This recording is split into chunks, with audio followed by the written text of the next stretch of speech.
Le voyage de Jean Dubuffet qu'il réalise à l'été 1945 en Suisse avec Jean Paulhan et Le Corbusier sera vraiment ce qu'on peut appeler un voyage initiatique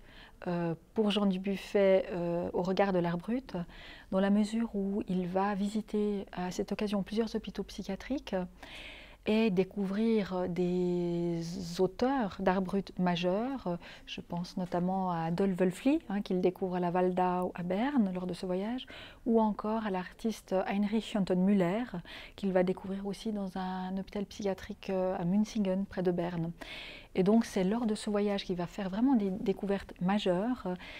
qui vont ensuite intégrer le noyau d'origine de sa collection. Donc ces découvertes sont vraiment fondamentales pour les débuts de l'histoire de l'art brut. Et puis lors de ce voyage, il va aussi rencontrer beaucoup d'artistes, de médecins, de conservateurs de musées et d'écrivains avec lesquels il va entretenir des relations et avec qui il va nouer véritablement des liens d'amitié et constituer tout un réseau de chercheurs qui vont lui permettre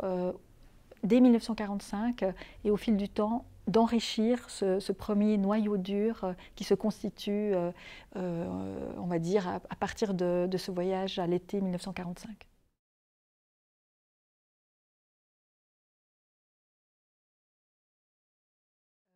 Ce qui caractérisait l'art brut pour Jean Dubuffet à cette époque, c'était à la fois l'idée de liberté artistique, l'idée d'inventivité dans la création,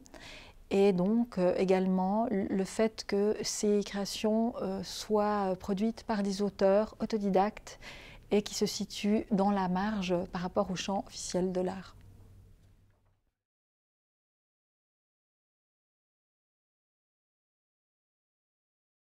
On ne peut pas limiter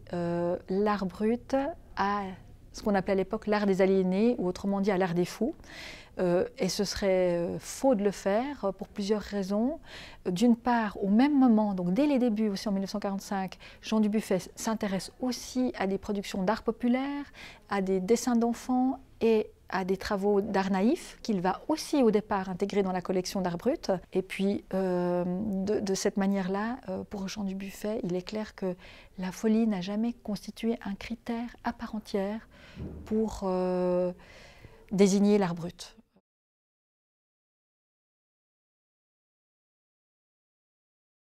Jean Dubuffet a souhaité en 1967 avoir une reconnaissance d'utilité publique de sa collection. Et donc il en a fait la demande à la ville de Paris, et cette demande lui a été refusée par le conseil municipal de l'époque. Suite à ça, il a eu la proposition de M. Matet, François Matet, qui était à l'époque son ami et directeur du musée des arts décoratifs de la ville de Paris, d'accueillir au sein des collections du musée des arts décoratifs de Paris la collection de Jean Dubuffet, ce qu'il a refusé.